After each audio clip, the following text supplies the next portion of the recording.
Hello guys. This video I will talk about how we can grade assignment 3.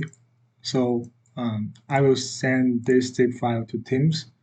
So the first thing you need to do is download this zip file, and then after that you can see there are 3 files in this folder.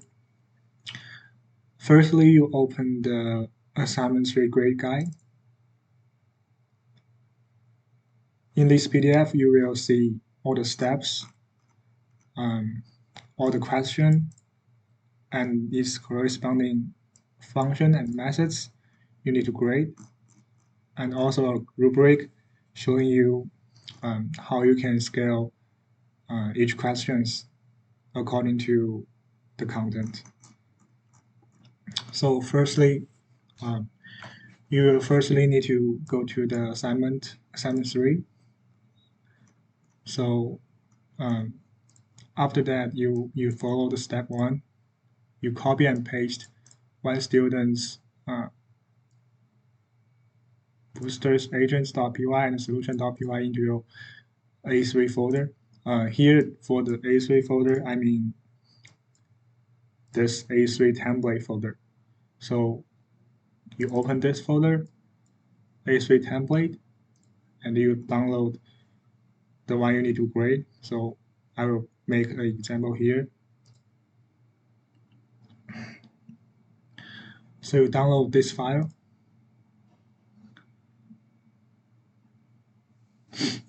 and you open it. You can see there are 3 files that are needed. So you should firstly look at their group.txt, shows who is who did the work, and then you copy boosters agents and solutions.py, and then you paste them into the A3 template folder like this.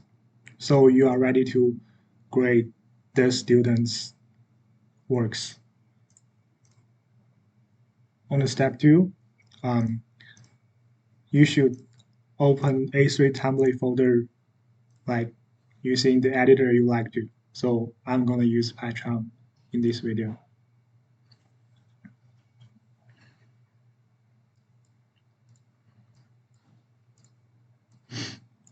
So in step 2, you need to run this autograder.py, which is the first file.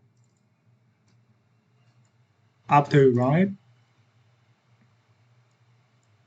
like wait a second, you will see there are 2 files generated.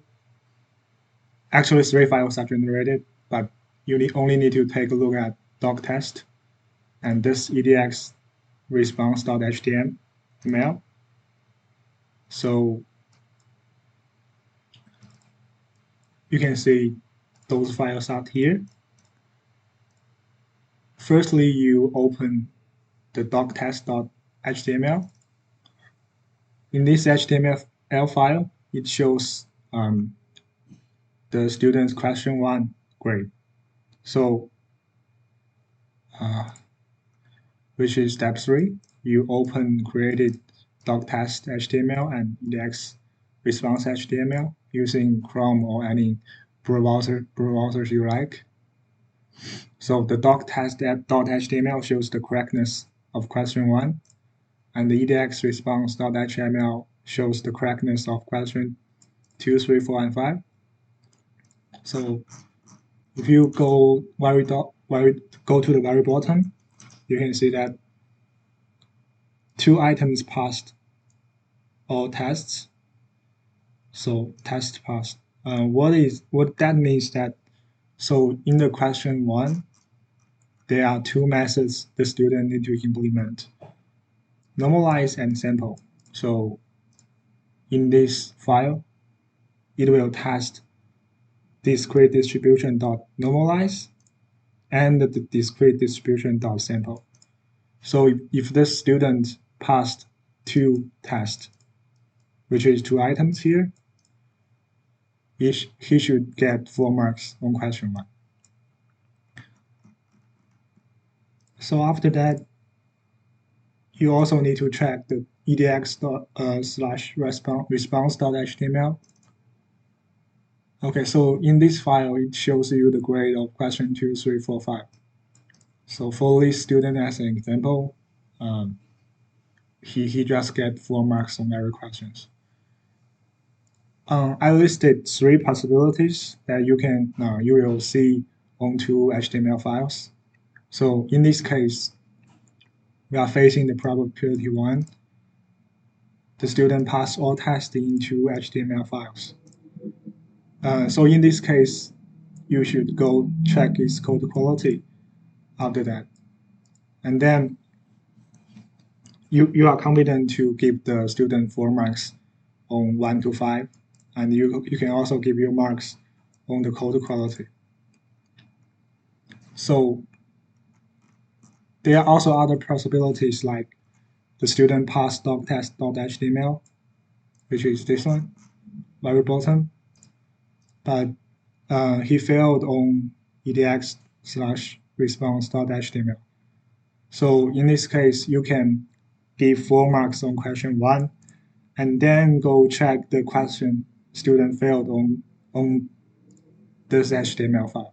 So like if student fail on question 5, so you should go check question 5 where the student failed. So you can go check with the rubric on question 5, and then you can give 0.5, 0.75, or 1 mark on question 5. If student pass 2, 3, 4, you can feel confident to give 4 marks on these questions. So what this rubric does is just if the student passed the question, you can give 4 marks. But if student have minor errors on the method, you give 0.75. And if the method is work, but there is significant errors like this, so you give 0.5 marks. Otherwise, if the method just fails and has significant errors, you give 0 marks. So here you can see, like, if the student fail on normalize, it will also cause question 3, 4, 5 to fail. So if student fail on doctest.html on the normalized item, so the student will also probably fail on this HTML file where student will fail on question 3, 4, 5. So in this case, you should go check student questions 3 to 5 manually. So in this case, probability 3, where student fail doctest HTML and also fail edx response.html. You found this, you will see each method will cause some questions to fail. So you need to check all the questions that this method will cause to fail, and you grade those questions manually.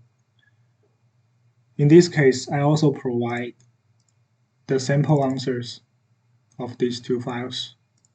So like these are the answers of the methods. You can check them and check the students, so you can grade them manually. Yeah.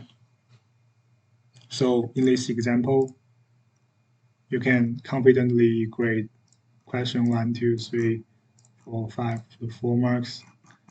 And later you check the code quality, and you, like, for the feedback, you write the feedback and you can save the draft. Yeah, and that's it.